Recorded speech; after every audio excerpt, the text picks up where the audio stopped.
Gas সংকটে CNG filling স্টেশনে দীর্ঘ লাইন ভোগান্তি। বিস্তারিত জানাতে রাজধানী মহাখালী থেকে মাহমুদুল হাসান ও ময়মনসিংহ থেকে যুক্ত হচ্ছেন সহকর্মী ইলিয়াস আহমেদ। প্রথমেই চলে যাচ্ছি মাহমুদুল হাসানের কাছে। মাহমুদুল, আজকে ঢাকার ফিলিং স্টেশনগুলোতে ভিড় কেমন দেখছেন? ভোগান্তি সম্পর্কে আমাদের সার্বিক পরিস্থিতি জানাবেন।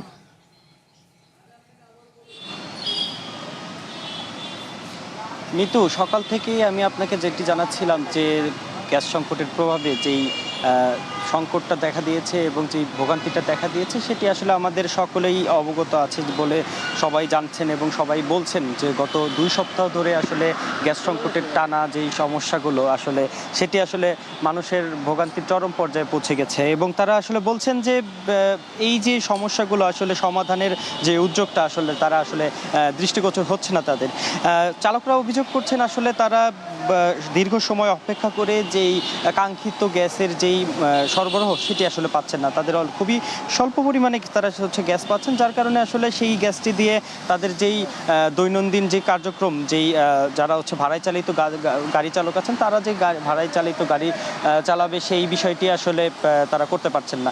এছাড়াও আসলে যেটি হয়েছে যে মালিকরা বলছেন বা কর্মীরা যেটি বলছেন যে তারা আসলে তারা অপারগ কিসে যাতে আসলে যেই কারণে আসলে গ্যাস আসছে না বা গ্যাস না আসার কারণে সেই পরিমাণে পর্যাপ্ত সরবরাহ দেওয়া যাচ্ছে না, সেই বিষয়টি আসলে মালিকরা বলছেন।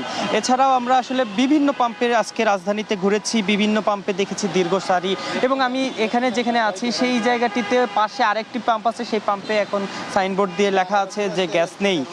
তো এই যে সমস্যাগুলো আসলে এই সমস্যাগুলো বেশ ভোগান্তির সৃষ্টি করেছে বলে অভিযোগ করছেন চালকরা। এবং এছাড়াও যদি বলি যে বর্তমান সময়ে গ্যাস পাম্পের পাশাপাশি গ্যাসের যেই সরবরাহ বা ঘাটতি দেখা দিয়েছে বিভিন্ন বাসাবাড়িতেও, এবং বাসাবাড়িতেও আসলে গ্যাস সংকটের নানা প্রভাব আসলে পড়েছে।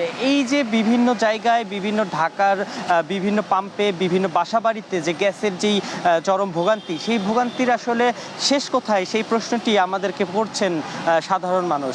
এই ছিল আসলে গ্যাস সংকটের সর্বশেষ তথ্য আমার কাছে। মিতু, ধন্যবাদ আপনাকে মাহমুদুল। আমরা দেখছিলাম আপনি জানাচ্ছিলেন শাহবাগের খবর, সেখানকার ফিলিং স্টেশনের অবস্থা। আমরা এখন একটু জেনে নিতে চাই, ময়মনসিংহে আমাদের আরেক সহকর্মী আছেন ইলিয়াস, আপনি আমাদেরকে একটু জানাবেন যে ময়মনসিংহে এখন গ্যাস স্টেশনগুলোতে ভিড় কেমন বা ভোগান্তি সম্পর্কিত সবকিছু একটু আমাদেরকে জানাবেন।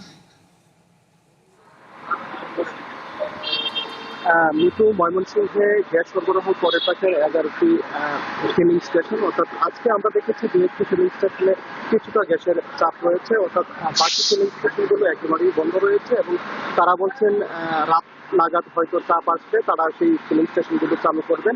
আমি এখন যে ফিলিং স্টেশনটিতে রয়েছি সেটি হচ্ছে নগরীর, সেখানে কিছুক্ষণ আগে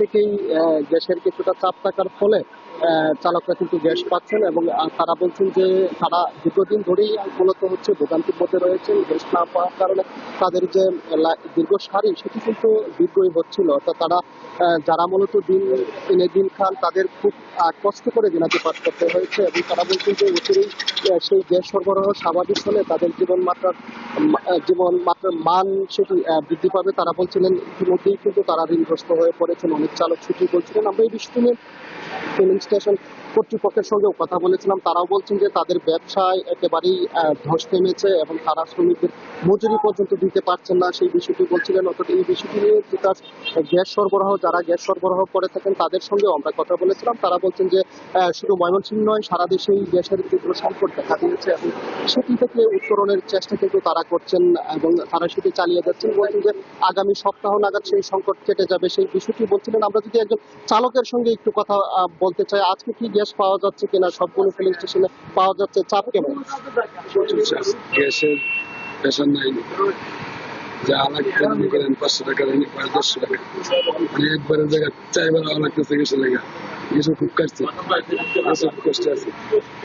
তিনি বলছিলেন যে একবারের জায়গায় 4 বার আসতে হচ্ছে ফিলিং স্টেশনে, তারপরেও গ্যাসের চাপ না থাকার ফলে তাদের যে চাহিদা অনুযায়ী তারা কিন্তু গ্যাস পাচ্ছে না, সেই বিষয়টি বলছিলেন। আমরা দেখেছি একেবারেই কিছুক্ষণ আগে এই ফিলিং স্টেশনে গ্যাসের কিছুটা চাপ এসেছে এবং এখানকার যারা দায়িত্বে রয়েছেন তারাও কিন্তু গ্যাস সরবরাহ করার চেষ্টা করছেন, এবং আমরা দেখেছি যে সিএনজি গুলোতে 200 থেকে 300 400 টাকার গ্যাস নেওয়া হতো, সেই সিএনজি গুলো 180 টাকা 70 টাকা পর্যন্ত গ্যাস পাচ্ছেন, এবং তারা বলছেন এটি দিয়ে আসলে তাদের যে ভাড়া সেটি কিন্তু তারা করতে পারছে না, এবং তাদের যে প্রত্যাশা অনুযায়ী তারা গ্যাস না পাওয়ার কারণে তাদের অবস্থা কিন্তু দুরবস্থা হয়ে পড়ছে, এবং তারা প্রতিনিয়তই কিন্তু ঋণগ্রস্ত হয়ে পড়ছেন, সেই বিষয়টি কিন্তু তারা বলছিলেন।